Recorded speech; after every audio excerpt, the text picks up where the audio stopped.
resource lists. These resource lists can be saved, can be emailed over time as well. So the first thing you want to do is make sure that you're logged in, like here in this example, and then you're going to go to the catalog tab here, where not only will you create your resource list, but you will also be able to search for your resources. So the first thing you want to do is make sure that you've created your resource list. We're going to click over here and we're going to add the list itself. And our list today is going to be named Health. Okay, and not only are we looking for books on healthy eating,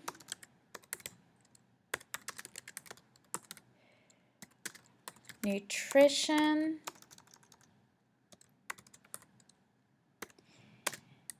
and a healthy lifestyle.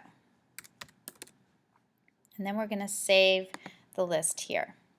Okay, and you'll notice so that it appears here as well as with my notes on what is contained within the list.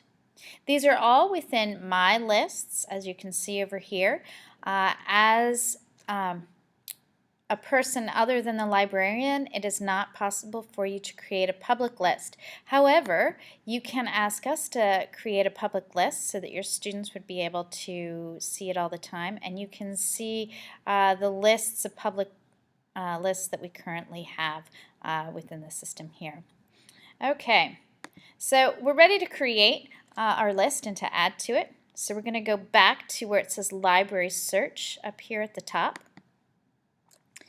And you may have to do many different searches to get all the resources that you're looking for. But we're going to start out by searching both of the libraries, the elementary school and the middle school, high school, looking for our resources, even though we may be only focused on one particular age group. There may be resources available within both that are going to help you with your actual unit. So I'm going to just put in the word health. We're going to start out simple and basic. And you know what? I don't want to look for keywords at this point. Keywords will search your entire library record. So we're just going to look for health in the subject. And like I said, I'm not going to change the circulation types, but I'm going to point out right now, if you were doing a search and wanted to focus your search on one library versus the other, you would want to go down to Update here and clear your circulation types and click on either ES Regular to focus in the elementary school or Middle School, High School Regular to focus in the Middle School, High School library. Okay, but we're just going to leave it all filled in for right now. You'll notice it still says that because it says all circulation types. And we're going to click on Search to see what we get for resources. Now, as I scroll through, I'm not seeing anything in these titles that are pertaining to health and nutrition and diet, abandoned insane asylums, disconnect, the truth about cell phone radiation. That's not really what I'm interested in. And I'm going to keep scrolling here. Health and medicine, the impact on science and technology. You know what? This might be worth looking at. So I'm going to go over here and I'm going to add it to my list. But before I add it to my list, I do want to scroll up to make sure that the list that's appearing is the one I wanted in. Up here where it says selected lists, it will show you the list that I currently have created, and usually it'll default to the last one you've created, but I just wanted to double check. Okay, it's on health, that's where I want it, so I'm going to scroll down. I'm going to go to this health and medicine, the impact on science and technology, and if I wanted to look at it just a bit closer before I added it to my resource list, I could click into the title and read a little bit about the blurb. Looks and yeah, I think this might give the students an interesting perspective. So in order to add it to my list though, I do have to go back to my first screen.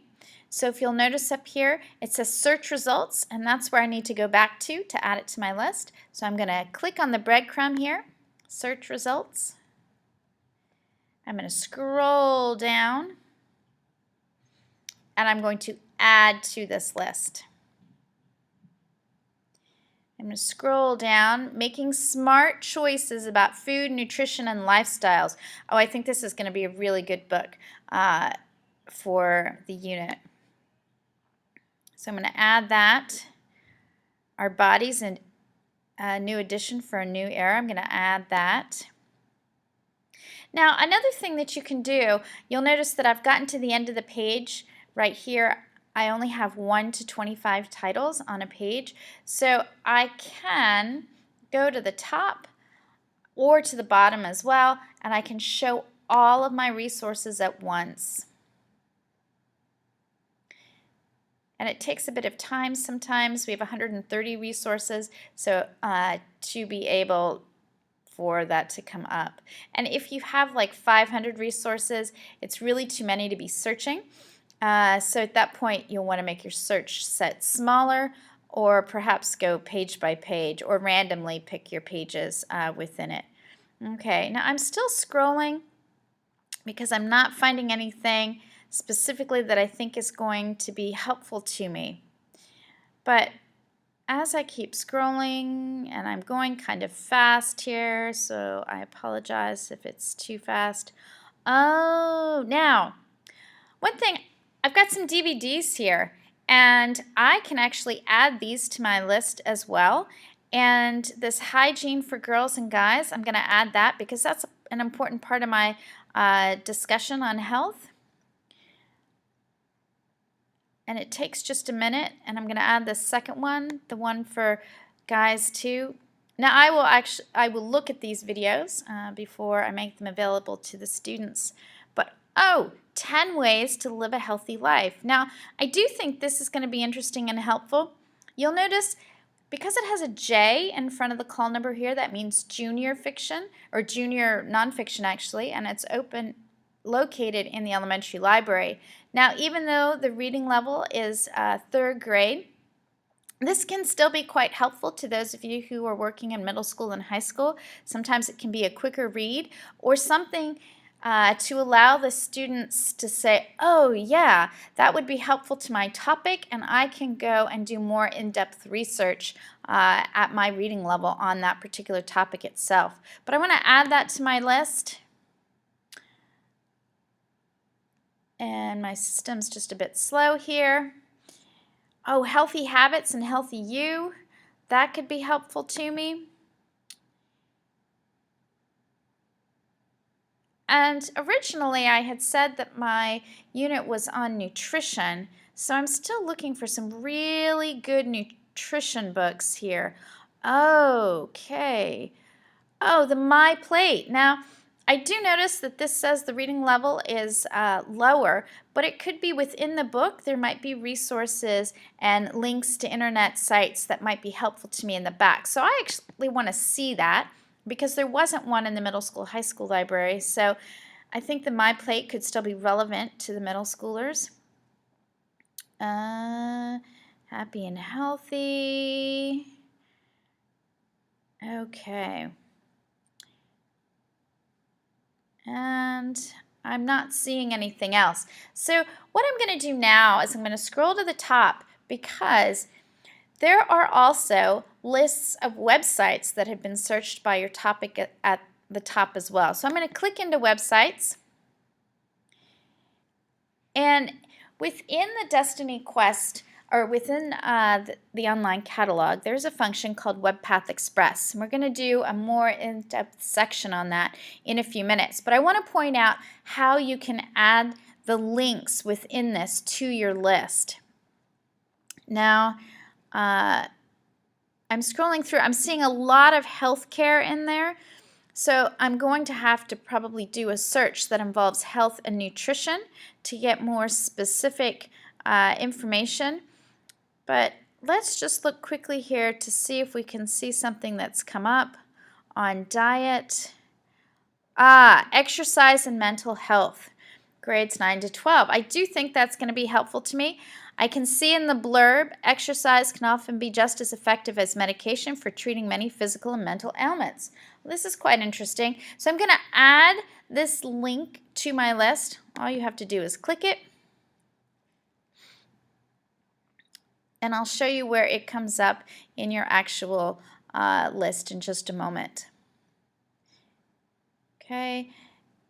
Now, if I go back to resource lists here on the side, and I go into my health list, you will see the books that I've chosen, the DVDs that I had clicked earlier. I can also find the website that I added as well. Another fun feature about this is that we can also, from the sources, get the citation information, and it will save the citation itself, so it is very easy for it to be put onto a resource list or onto your Works Cited or your student's Works Cited page.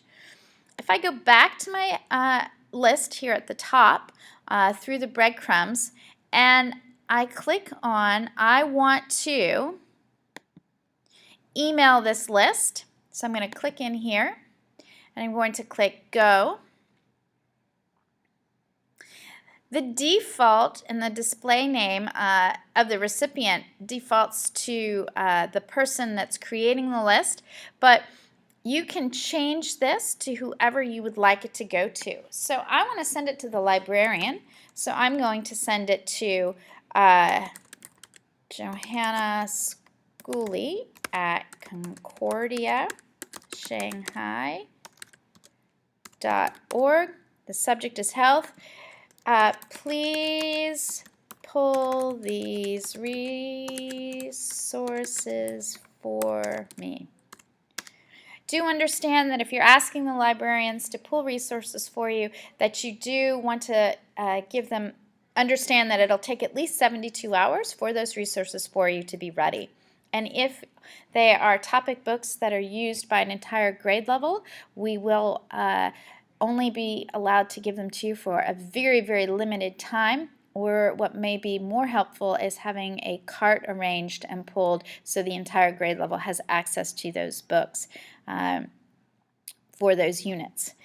Once you've put in your message, then you merely click Send, and we probably want to make this display name Johanna's, since she's the librarian, and click on Send. And the email list has now been sent to her. And that is all there is to preparing a resource list.